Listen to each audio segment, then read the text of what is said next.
Hello and welcome to GabFest Reads for November 2022. I'm Emily Bazelon, one of the hosts of Slate's Political GabFest. I am here with great excitement with Beverly Gage, who is a professor of 20th century American history at Yale. She is previously the author of the book The Day Wall Street Exploded, which is about the history of terrorism in the late 19th and early 20th centuries.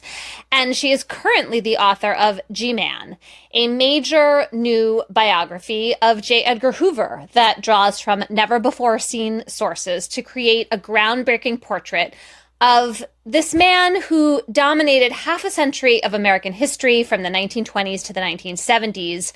And Bev is going to argue planted the seeds for much of today's conservative political landscape. Bev, thanks so much for joining us. It's great to be here.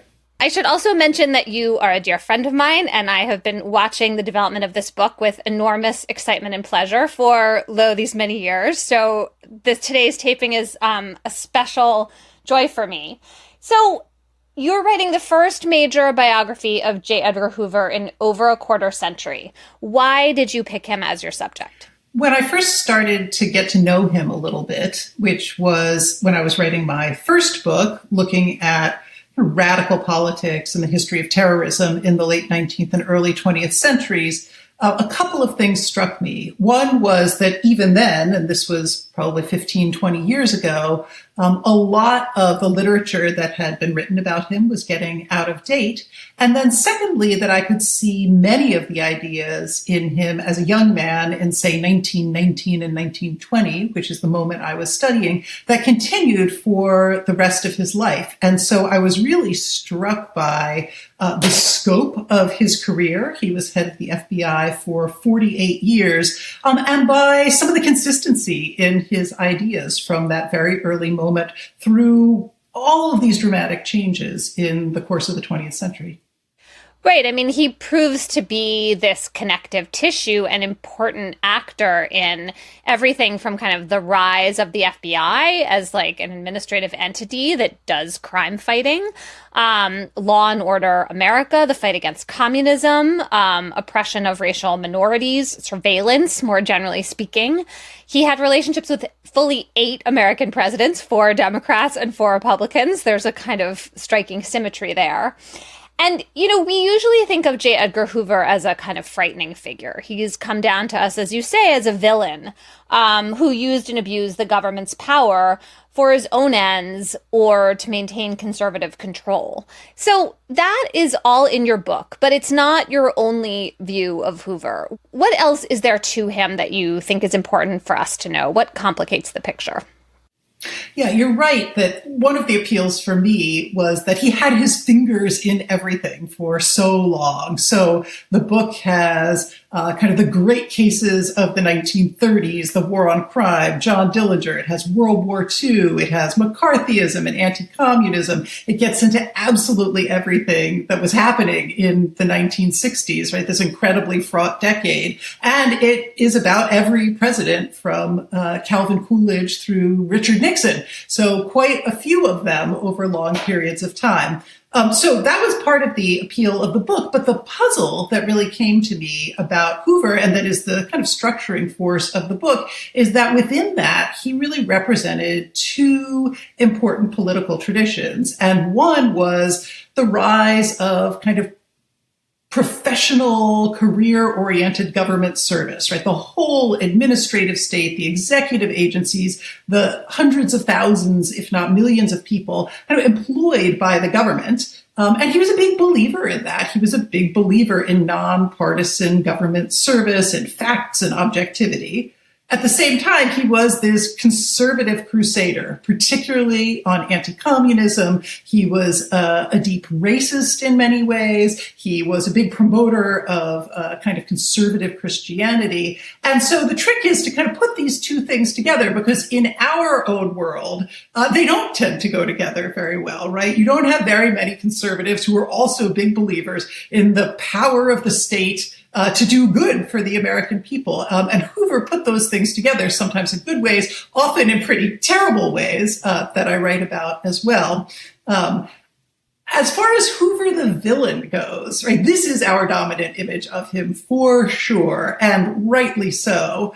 But one of the things that the book tries to remind everyone is that for most of his life, Hoover was not this kind of weird figure cowering in a back room, intimidating people and pulling strings. He was one of the most popular figures in American politics, and he had lots and lots of support from both Democrats and Republicans. So he didn't just stay in office for those 48 years by strong-arming everyone and scheming against them, though he definitely did plenty of that. He also had a real political base, and therefore, I think, tells us some really important things about our political history. Right. I mean, you say that looking at him closely over these decades means also looking at what America was and who Americans were and what we were willing to both tolerate and refuse to see.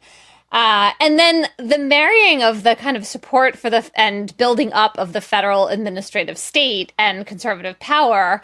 Now we think of conservatives as very suspicious of administrative authority, of the deep state. And Hoover kind of was the deep state and created the deep state and got it to work for him. So tell us a little bit about who he was growing up and who he came to be. What secrets of his own or of his family's was he hiding?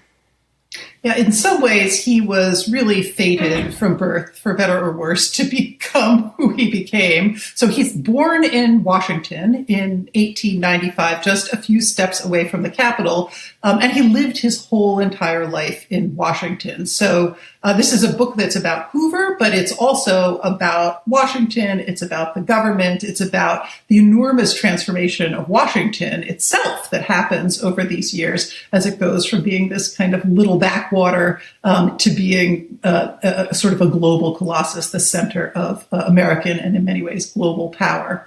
But he's born into this government civil service family, which was pretty unusual in the 19th century because there weren't that many people working for the federal government. And he kind of comes of age through, the DC public schools. He tended to narrate his own childhood as being this kind of idyllic experience. And so one of the things that was interesting in my own research is that I was able to uncover some really pretty shocking and painful events in his family that we hadn't known about before. A few years, really well before his birth, one of his grandfathers committed suicide, drowned himself in the Anacostia River, apparently because he had lost all of his money. When Hoover was 10, his mother's brother's wife, so his aunt, was actually murdered in a kind of scandalous murder that made the front page. So he tended to describe this idyllic childhood. I found lots of ways in which his childhood was much more difficult. Probably the most important was the mental illness of his father, who really suffered from depression, spent time in a sanitarium. But he came of age in this government tradition, right in the thick of Washington. And I would say the other piece that was really fascinating to me, and I think not really known before this book, was the importance of his college fraternity in shaping his outlook. So he went to George Washington University, local school, lived at home. That's what a lot of GW students did then. But he joined this fraternity that was an explicitly Southern fraternity that had been created to honor the legacy of Robert E. Lee. And by the time he was in it, was an explicitly segregationist, quite racist, quite romantic about the Southern lost cause fraternity at a moment when segregation is really taking firm hold in the United States. And so that was a very powerful moment for me to see those ideological forces shaping him. And then it turned out he took a lot of the first generation of FBI officials, both out of George Washington University and specifically out of this fraternity, Kappa Alpha. Right. I mean, it helps make sense of his deep and abiding suspicion of racial minorities, in particular Black people, that he kind of came up in that stew. He also is someone whose sexual life involved secret keeping, right? Can you tell us a little bit about that? When you say you're writing a biography of J. Edgar Hoover, the first thing that people ask about is his sexuality, and in particular, did he really wear a dress? So there was a biography that came out in the early 1990s that had a description of Hoover at a kind of group sex event at the Plaza with Roy Cohn, who was another great villain of American history, in which one of the witnesses alleges that Hoover was dressed as a woman, calling himself Mary, and having sexual encounters with several young men. So the woman who told that story, unfortunately, is a highly impeachable witness, which is to say that she actually served time in prison for perjury, not related to this, but related to other things. So, it's really very hard to know what to do with that story, but I think we can say, by most standards, there's not much evidence for that. What we do have a lot of evidence about is about Hoover's relationship with the person who was clearly the most important figure in his romantic and personal life, which was Clyde Tolson, who was his second command at the FBI for most of the time that he was there. And, his relationship with Tolson is interesting and tricky because on the one hand, both men certainly said that they were not gay. And by the 40s and 50s, you could be fired from your government job if you were in fact found to be gay. And the FBI itself was in charge of a lot of that investigating and policing. Nonetheless, he and Tolson operated very openly as a kind of social couple. They went to clubs together, they traveled together, they went to each other's family funerals and weddings, right? So they never technically lived together, but they spent almost all of the rest of their lives together. And all of that is just incredibly well documented and is a way into thinking about this combination of secrecy and openness that really characterized his sexuality. I think if he had been in another era, he might have been an openly gay man, but it's not how he behaved in most ways, and it's not how he described himself. And in fact, when he heard rumors that, this person at a party said, "Oh, I hear this thing about J. Edgar Hoover. He might be a queer. He might be a homosexual." He would actually send FBI agents to figure out who that was, hunt them down, talk to them, say, "This is the most scurrilous thing I've ever heard," and really intimidate them into silence.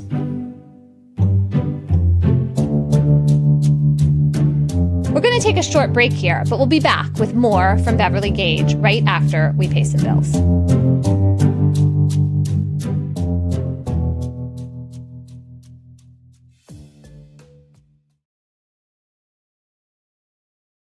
I'm Willa Paskin, the host of Decoder Ring, Slate's podcast about cracking cultural mysteries. We have a new season coming up full of juicy topics like, remember the viral phenomenon and optical mind blower known as the dress? Hey guys, what color is this dress?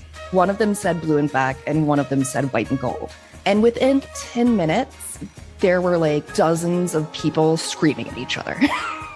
And we'll look at another piece of clothing, this one from the past. The most obvious thing about the bustle is that it makes your butt look big. Why did these ladies want to have such big butts in the end of the 19th century?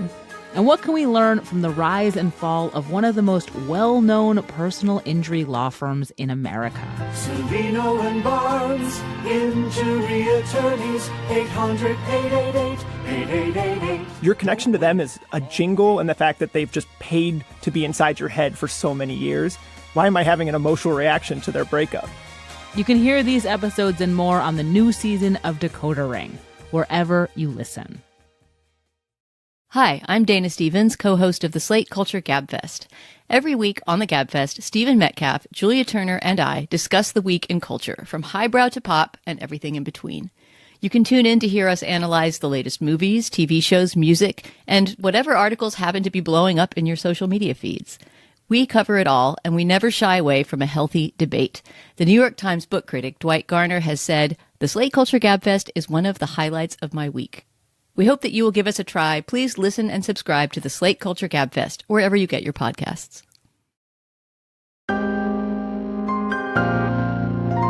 Go beyond the headlines and deepen your understanding of the forces shaping our world today on The Political Scene, a newly updated podcast from The New Yorker. With episodes 3 times each week, The the political scene accesses the sharpest minds on politics, offering insight and analysis about everything, from abortion rights to the war in Ukraine. Join me, Tyler Foggett, for conversations with the most knowledgeable minds from The New Yorker that will dive deep on the most interesting political story of the week. Then, Susan Glasser, Jane Mayer, and Evan Osnos gather to hash out what's happening in Washington, D.C., with an insider's understanding of the high stakes at this perilous moment for American democracy. Plus, our editor David Remnick will provide you with insightful storytelling with a mix of interviews and profiles. That's all happening on the political scene. Make sure you're following it now, wherever you get your podcasts.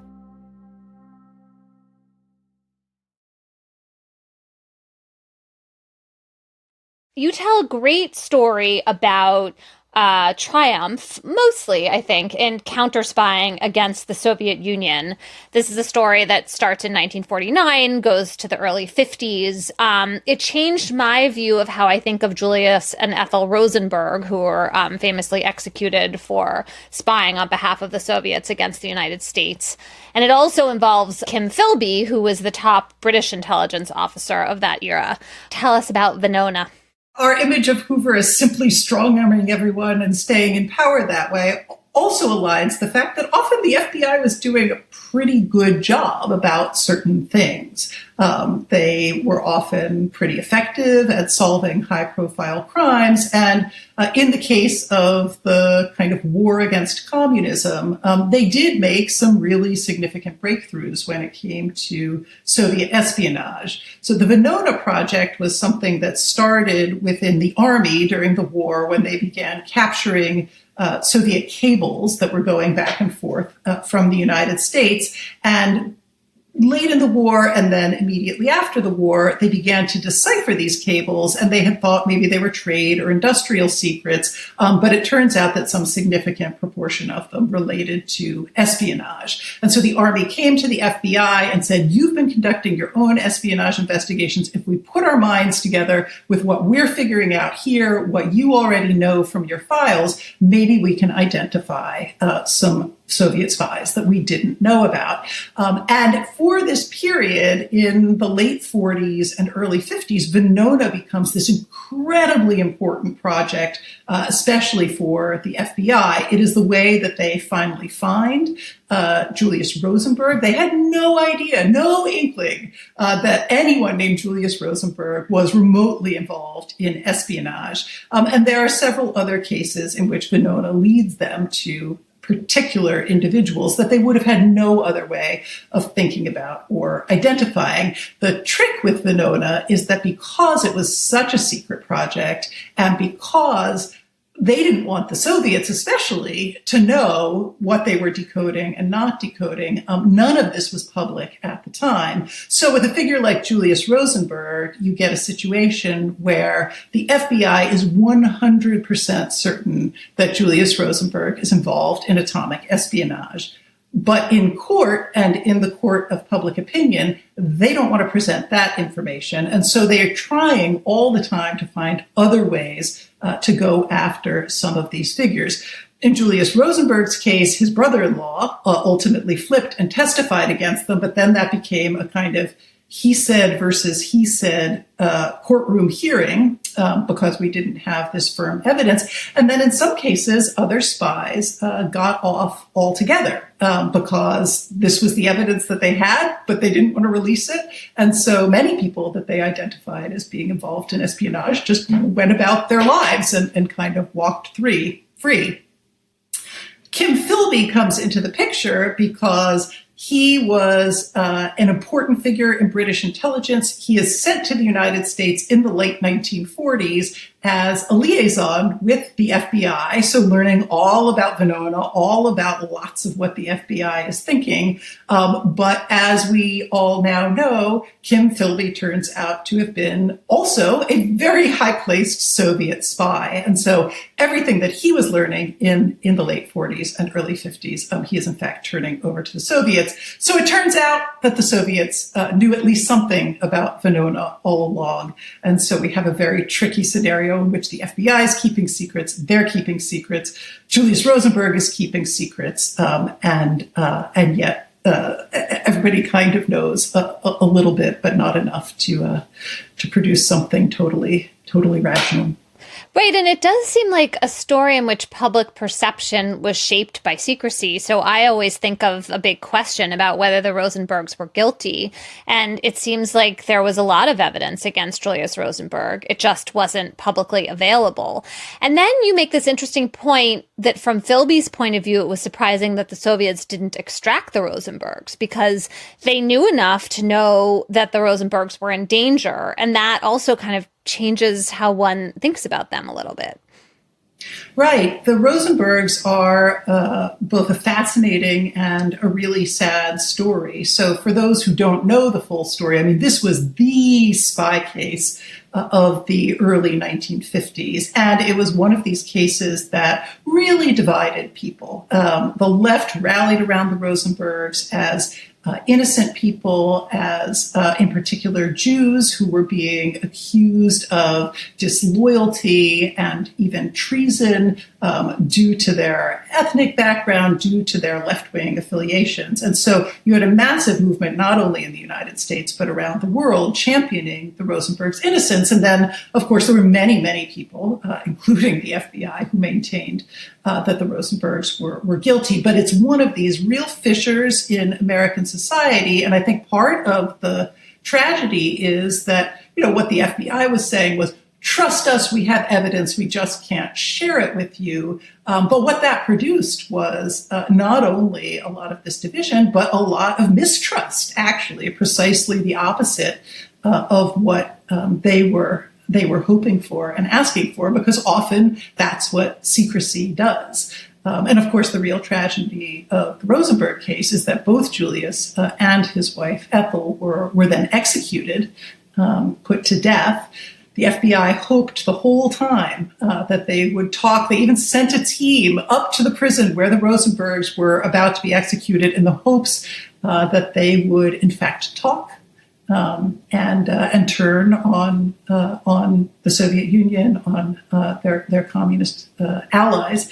But they did not. They chose to remain silent and go to their death. And I think the conventional wisdom now, which seems right, is that Julius was a bona fide spy, but Ethel Rosenberg was much more tangentially involved and had things really, had the full information been there, she might not have been executed. Hoover is properly remembered as this conservative titan and often villain.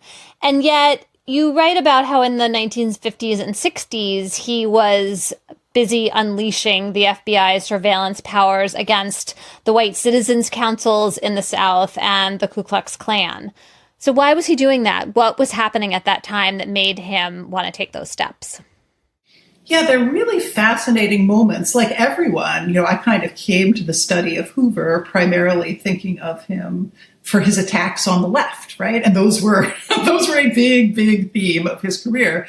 But one of the pieces that was most fascinating to me was to see moments where he was either acting as a kind of civil libertarian, a check on the worst excesses of people we might think of as his allies. So, for instance, during the McCarthy years, many people thought that Hoover was the responsible alternative to Joseph McCarthy. Lots of liberals rallied around Hoover because they thought, at least here is someone who is a little more law-bound, less inclined to sort of lie or make demagogic statements, and might actually help us to rein in someone like Joe McCarthy.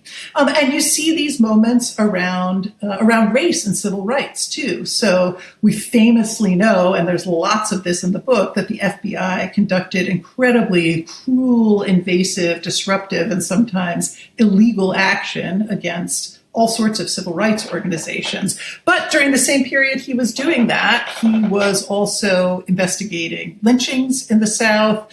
He was conducting investigations, as you said, into the white citizens' councils. He was targeting neo-Nazi groups, the Ku Klux Klan, etc. And the way that I came to understand that is that he sort of considered himself to be policing what the legitimate boundaries of American politics, of American political participation was. And he ruled out vast swaths of people on the left, but he also ruled out groups on the right that were inclined toward violence.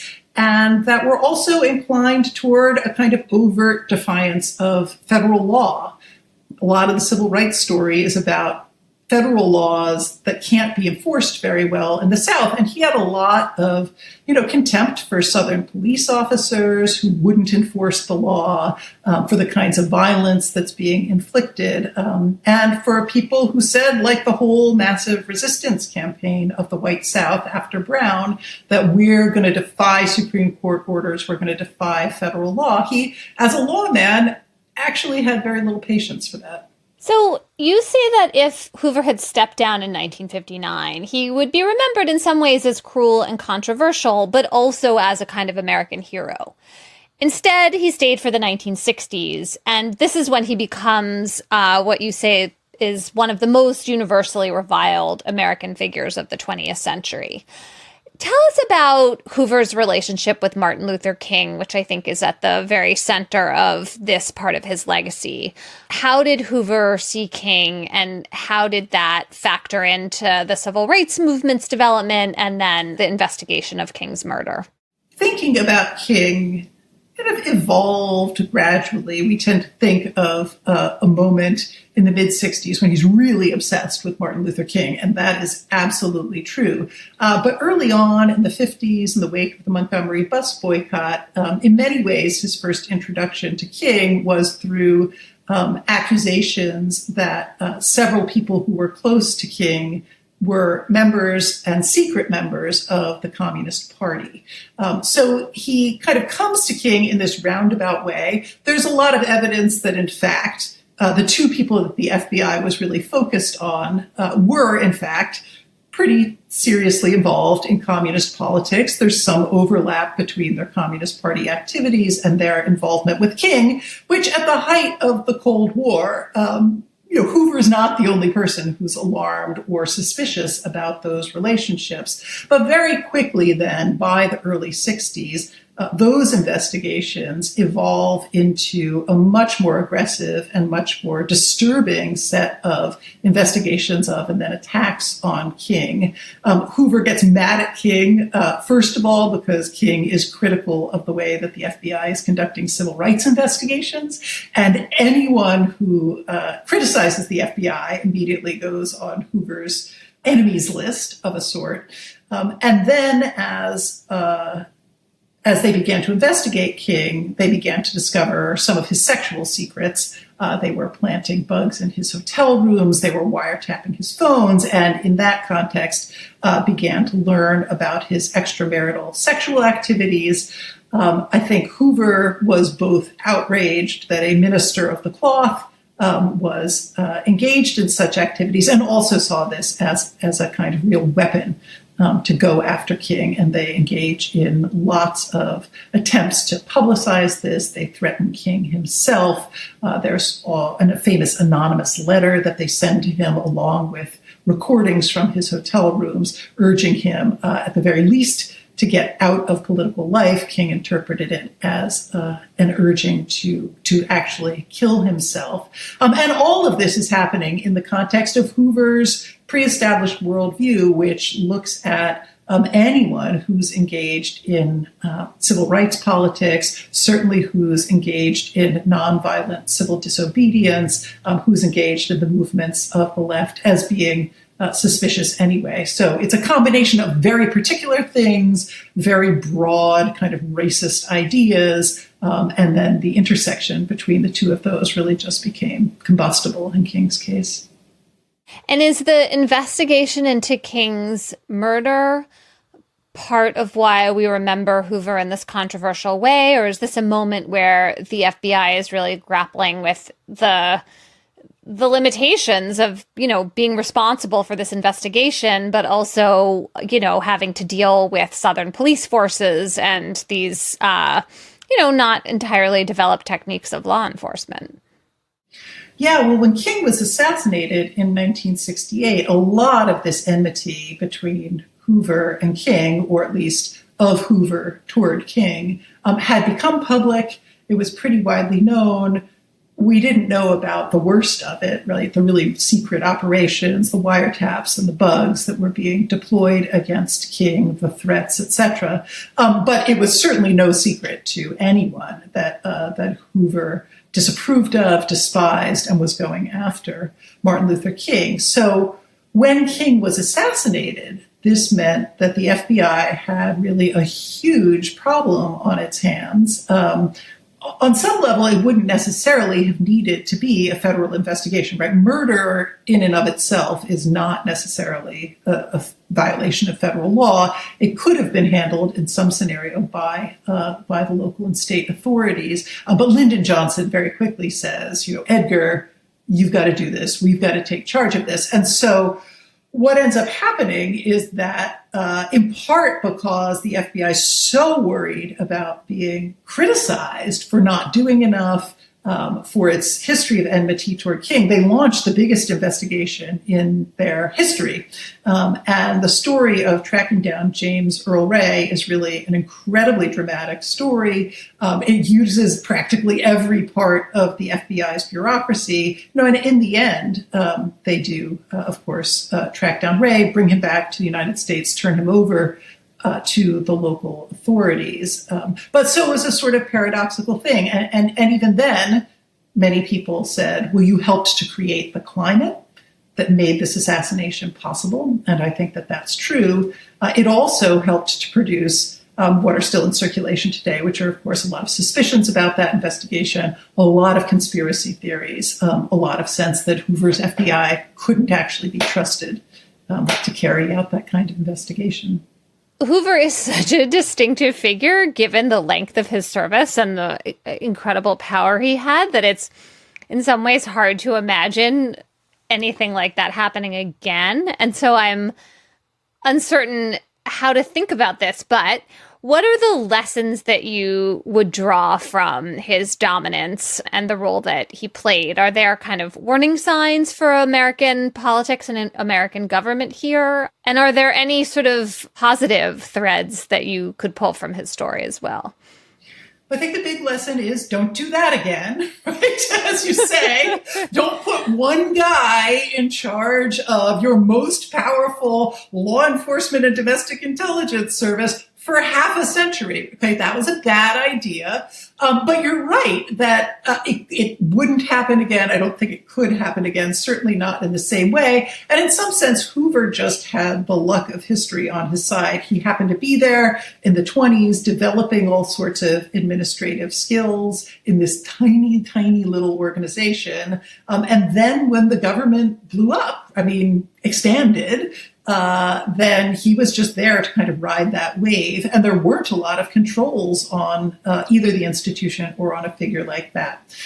So we're not going to see Hoover in the same way, but I think there are all sorts of lessons about secrecy and its perils in a democracy, right? How do we want to think about the role of an institution like the FBI in our own day, going after maybe organizations on the right that are being accused of violence and extremist beliefs, right? That is something that we actually need to think through very carefully, because a lot of the techniques that are used in one instance can then be deployed for all sorts of other political purposes. So I think we have lessons about secrecy and the need to really think seriously about the limits of federal power. In many ways, one of the pieces that I took away from Hoover, if we're going to draw any positive lessons, is that he understood very well from a very early point that the work of government wasn't actually self-evident to people. That if you wanted to have a successful institution, one that had a lot of popular support, which the FBI did even at his lowest points, it was an incredibly popular institution, and at his highest points, he had something like a 98% approval rating, right? Just incredible. But part of that was because he deliberately set about to kind of show people that the FBI was an institution that was working on their behalf. Now, sometimes that was through propaganda. Sometimes, obviously, he wasn't telling the whole story. But he did have a really profound sense that being even in the administrative state, you were in a kind of dynamic relationship with the citizenry. And if you wanted people's support, you were going to have to show them what you were doing. You were going to have to kind of sell the work of government for people to rally around it. Congratulations on this important book, this monumental achievement of authorship. Beverly Gage, author of G-Man, J. Edgar Hoover, and the Making of the American Century. Thanks so much for coming on GabFest Reads. Thanks. This was lots of fun.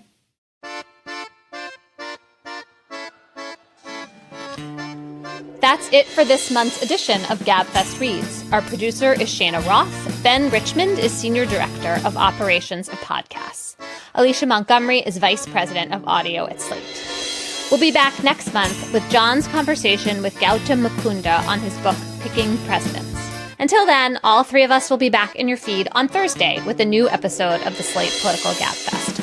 For Beverly Gage, I'm Emily Bazelon. Thanks so much for joining us.